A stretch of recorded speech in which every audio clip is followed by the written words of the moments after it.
Friends, இன்னைக்கு நம்ம சேனல்ல ஒரு மரண மாசான அதே சமயம் பயங்கரமான வரலாற்று பின்னணி கொண்ட ஒரு அனிமேவோட முதல் எபிசோட் கதையை தான் பார்க்க போறோம்.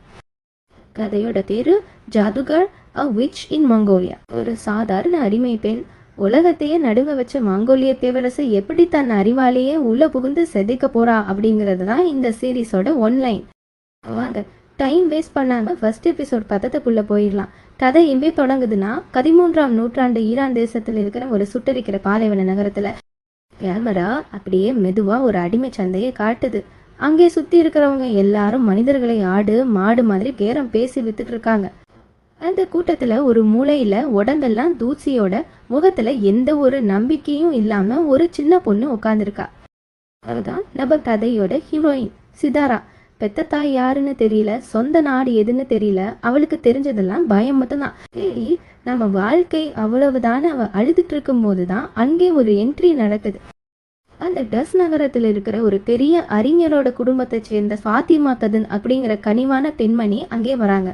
சிதாராவோட கண்ணில் இருக்கிற ஏதோ ஒரு ஸ்பாக்கை பார்த்துட்டு அவளை தன் வீட்டு வேலைக்காக விலைக்கு வாங்கிட்டு போறாங்க. புதிய வீட்டுக்கு வந்த சிதாராவுக்கு ஆரம்பத்துல அந்த சூழல் சுத்தமா பிடிக்கல.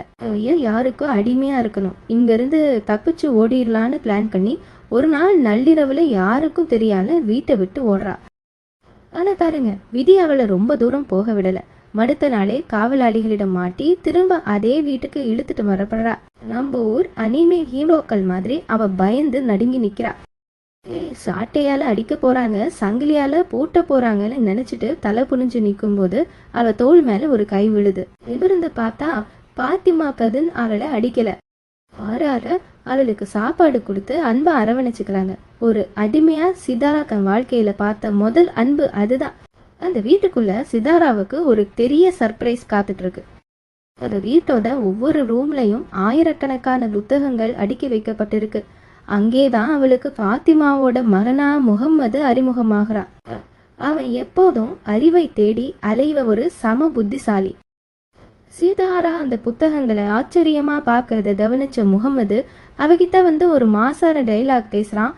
சீதாரா, இந்த உலகத்துல எல்லாவற்றையும் விடக்கூடிய விஷயம் அறியாமதான். அதுதான் உனக்குள்ள பயத்தை உருவாக்குது. ஆனா நீ அறிவை தேடி போனா அந்த பயம் உன்னை விட்டு ஓடிடும். கல்விதான் உனக்கான உண்மையான சுதந்திரம். அந்த வார்த்தை சிதாராவோட மனசையே மாத்துது. அன்னையில இருந்து அவ வெறும் வேலைக்காவியா இல்லாம நைட்டு முழுக்க விளக்கு வெளிச்சத்துல கணிதம், தத்துவம், வானியல்னு எல்லாத்தையும் படிக்க ஆரம்பிக்கிறா. அவளோட அபார புத்திசாலித்தனத்தை பார்த்து முகம்மதுவே மிரண்டு போறான். கொஞ்ச நாள்ல முகம்மது இன்னும் நிறைய விஷயங்களை கத்துக்க வேற நாட்டுக்கு பயணமாகறான். போகும்போது, நான் வரும்போது நீ என்னை விட பெரிய அறிவாளியா இருக்கணும்னு சொல்லிட்டு போறான். வருஷங்கள் கடந்து போறது. சிதாரா இப்போ எல்லாவற்றையும் கத்துக்கிட்டு ஒரு அறிவார்ந்த பெண்ணா வளர்ந்து நிக்கிறா. அவளோட வாழ்க்கை இப்போதான் நிம்மதியா போயிட்டு இருக்கு. ஆனா அனிமேல எப்போதும் ஒரு ட்விஸ்ட் வரும்ல, அதே மாதிரி இங்கேயும் ஒரு மாபெரும் புயல் கிளம்புது. அதுதான் மங்கோலிய பேரரசு. திடீரென ஒரு நாள் டஸ் நகரத்தோட எல்லையில இருந்து மக்களின் மரண ஓலம் கேக்குது. வானமே கரிய புகையால மூடுது.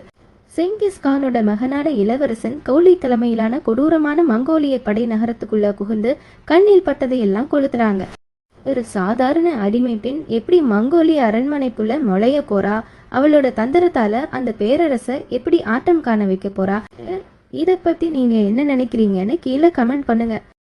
இந்த வீடியோ பிடிச்சிருந்தா லைக் பண்ணுங்க, ஷேர் பண்ணுங்க, மறக்காம நம்ம சேனலுக்கு சப்ஸ்கிரைப் பண்ணிடுங்க. அடுத்த எபிசோட் கதையோட உங்களை பார்க்குறேன். தேங்க்யூ.